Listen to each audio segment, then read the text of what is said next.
వాళ్ళను ధర్మకర్త ప్రభుత్వం వాళ్ళని రాని వాళ్ళని రాని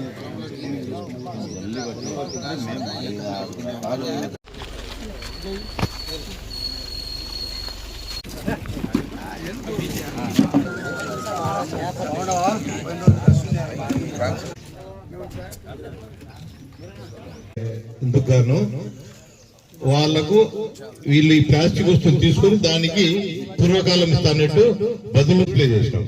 దానికి దీనికి వాల్యూ వేసి ఈ ప్లాస్టిక్ తీసుకునే దానికి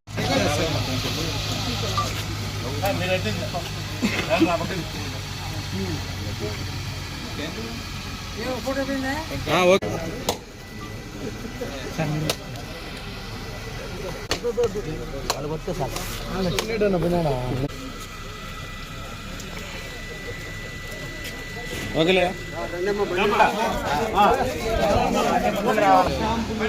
చెప్పేసి స్వామి చెప్పండి సార్ మీరు 940 గ్రాములు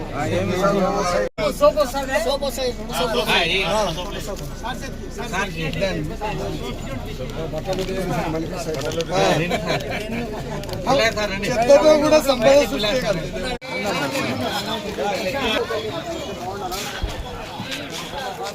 ప్లాస్టిక్ సామాన్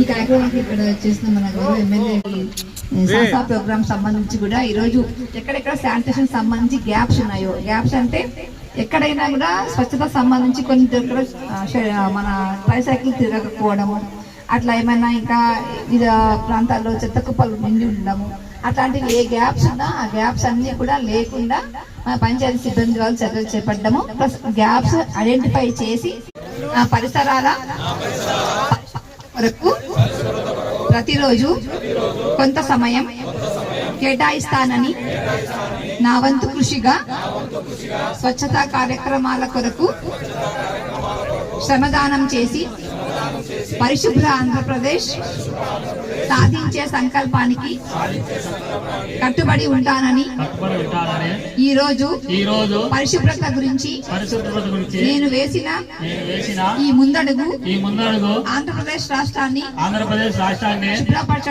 శుభ్రపరచడంలో సహాయం చేస్తుందని నమ్ముతూ ఈ రోజు నుండి నా తోటి వారికి కూడా సంపూర్ణ పారిశుద్ధ్యం కొరకు బహిరంగ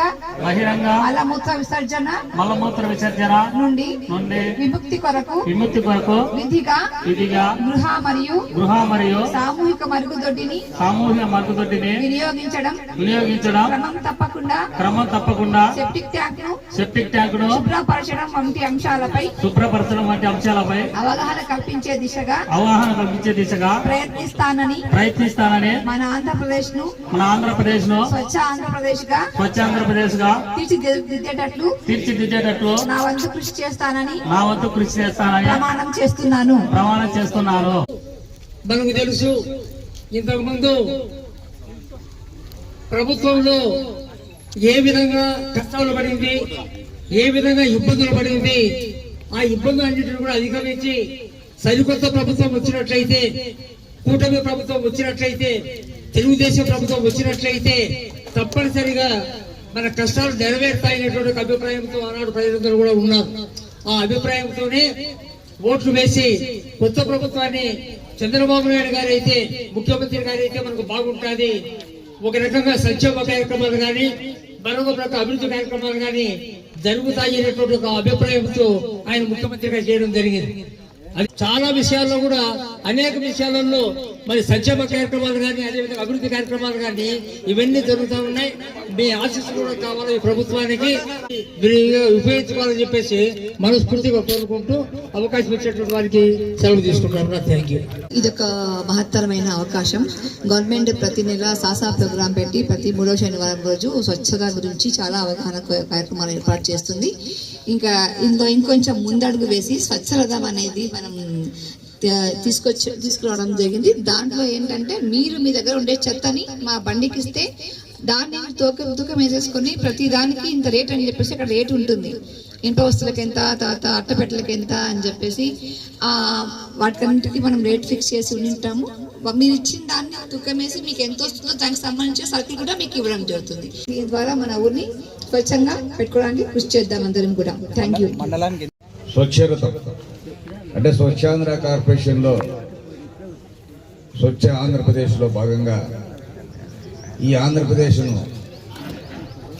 క్లీన్ అండ్ గ్రీన్గా తీర్చిదిద్దాలని ముఖ్యమంత్రి చంద్రబాబు నాయుడు గారి సంకల్పం మేరకు ఈరోజు ప్రతి గ్రామ పంచాయతీ ప్రతి మండలానికి కూడా ఒక స్వచ్ఛరథాన్ని ఏర్పాటు చేశారు. మీరందరూ కూడా ఈ కార్యక్రమానికి మీ వంతు తోడ్పాటును అందించి పబ్లిక్ లో మీ ఇంటి చుట్టుపక్కల వాళ్ళకు కూడా మిగతా వాళ్ళకు కూడా చెప్పి చైతన్యం కల్పించి ఈ కార్యక్రమాన్ని విజయవంతం చేసి ఈ ఝాన్సీ నగర్ ను కూడా స్వచ్ఛ ఝాన్సీ నగర్ గా తీర్చిదిద్దాలని మిమ్మల్ని అందరినీ కోరుకుంటూ సెలవు తీసుకుంటారు. Thank you. పరిరక్షణలో భాగంగా కేంద్ర రాష్ట్ర ప్రభుత్వాల ఆలోచన మేరకు ఉద్భవించింది ఈ స్వచ్ఛరథం ఒక కాన్సెప్ట్. కేంద్ర ప్రభుత్వం స్వచ్ఛ యోజన, రాష్ట్ర ప్రభుత్వం స్వచ్ఛాంధ్ర మిషన్లలో భాగంగా ఈ స్వచ్ఛరథము ప్రజలను భాగస్వామ్యం చేయడం కోసము ఈ వ్యర్థాలంతా ఎవరింటి ముందర వాళ్ళు పక్కన పడేయడము, మరీ ముఖ్యంగా విపరీతంగా ప్లాస్టిక్ వినియోగం జరుగుతుంది. ఈ ప్లాస్టిక్ వ్యర్థాలు అనేటివి సంవత్సరాలు జరిగిన ఒక మంచి జీవితకాలమైనా కూడా కొన్ని రకాల ప్లాస్టిక్లు కరిగిపో పథకాలను ప్రవేశపెట్టింది, ఈ ప్రోత్సాహకాలను ప్రవేశపెట్టింది. దీన్ని ప్రజలందరూ సద్వినియోగం చేసుకొని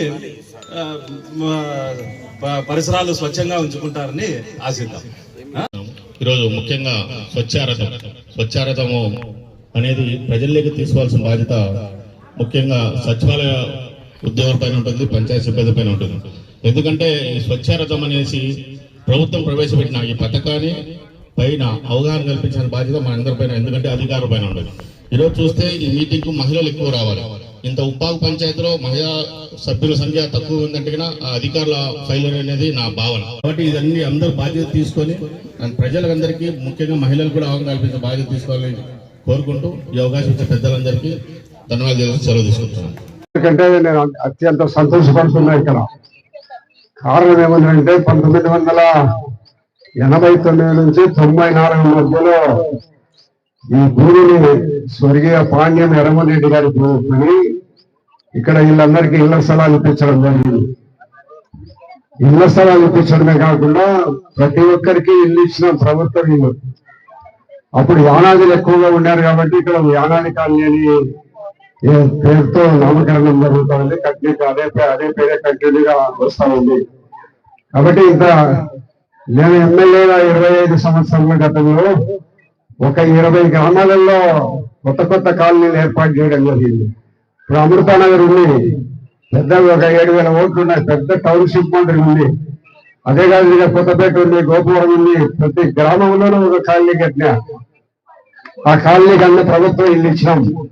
అన్ని ఇల్లు ఇచ్చినందుకు ఎవరు గతంలో ఇచ్చిన ఎవరు చేయలేని అభివృద్ధి చేసినారని నేను మనసులో బాగా సంతోషపడతాను అప్పుడు కూడా.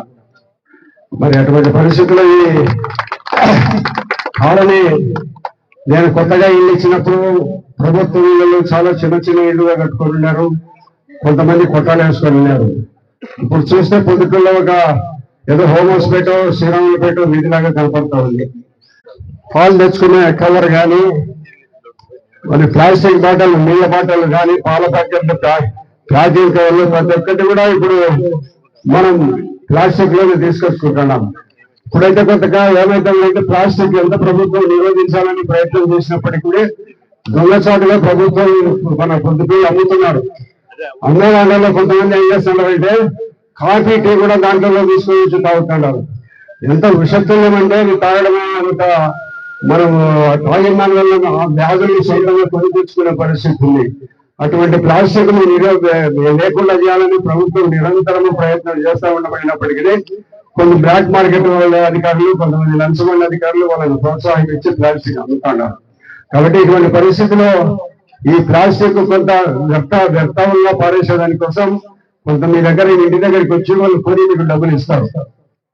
ఆ డబ్బులతో ఏదో మనం కొన్నంత డబ్బు రాకపోయినా ఏదో సగము 25 దాంట్లో వస్తే ఒక నెలకు అది కూడా ఒక 100-150 రూపాయలు మనకు వచ్చే పరిస్థితి ఉండాలనే ఉద్దేశంతో ప్రభుత్వం వీటన్నిటి కూడా వీధుల్లో పారేసి అవి మన మురుగు కాలంలో పడి నీళ్ళు ఆపకుండా, మురుగులు చేరుకోకుండా ఇవన్నీ కూడా మనం కొనుగోలు చేస్తే మీరు కొంత డబ్బులు ఇస్తారంటే మనం 100 రూపాయలు డబ్బులు ఇస్తామంటే పారేయకుండా దాచిపెట్టుకొని వాళ్ళకి అమ్ముకుంటున్నాం.